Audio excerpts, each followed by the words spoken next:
বাড়ি গিয়ে নির্বাচনী প্রচার ইংরেজবাজার বিধানসভা কেন্দ্রের সিপিআইএম প্রার্থীর।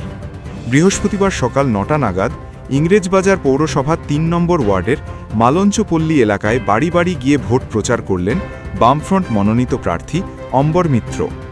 শাসক দলের দুর্নীতির কথা তুলে ধরে ভোট প্রার্থনা করেন সিপিআইএম প্রার্থী। মালদা জেলার ইংরেজবাজার বিধানসভা কেন্দ্রে এখন পর্যন্ত বামফ্রন্ট এবং তৃণমূলের প্রার্থীর নাম ঘোষণা হয়েছে। বিজেপি ও কংগ্রেসের প্রার্থীর নাম ঘোষণা হয়নি। নাম ঘোষণা হতেই বামফ্রন্ট প্রার্থী অম্বর মিত্র তার বিধানসভা কেন্দ্রের বিভিন্ন এলাকায় নির্বাচনী প্রচার শুরু করেছেন জোর কদমে। নিউজ ইন্ডিয়া থেকে অখিল সরকারের রিপোর্ট, মালদা। মানুষের ছাড়া ব্যাপকভাবে পাওয়া যাচ্ছে। শুধু আজ বলে না, গত 3 দিন ধরে বিমান বসু আমার নাম বামফ্রন্টের চেয়ারম্যান হিসেবে প্রার্থী ঘোষণার পর থেকেই আমি যে নেমেছি সমস্ত জায়গায় মানুষের আন্তরিক প্রতিক্রিয়া আমি লক্ষ্য করছি। এবং এই প্রতিক্রিয়া আমি বুঝতে পারি এই কারণে, দীর্ঘদিন ধরেই আমি এই রাজনীতির সাথে আছি, কোনোদিনও কোনো দলবদল করিনি।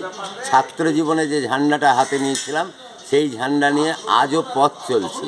আর লড়াই করছি আমরা দুর্নীতির বিরুদ্ধে, অপশাসনের বিরুদ্ধে।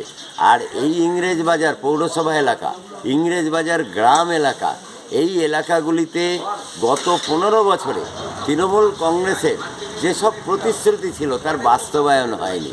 আর অপরিকল্পিতভাবে নগরায়ণ হচ্ছে, যত্রতত্র বহুতল তৈরি হচ্ছে। এই সমস্ত কিছুই মাটির তল থেকে জল তোলা হচ্ছে। অচিরেই জলের লেভেল নেমে যাবে, মানুষ জল পাবে না।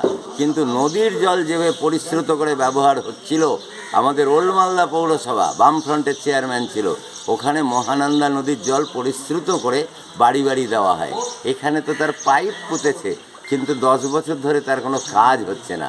এই সমস্তটাই আমরা মানুষকে বলছি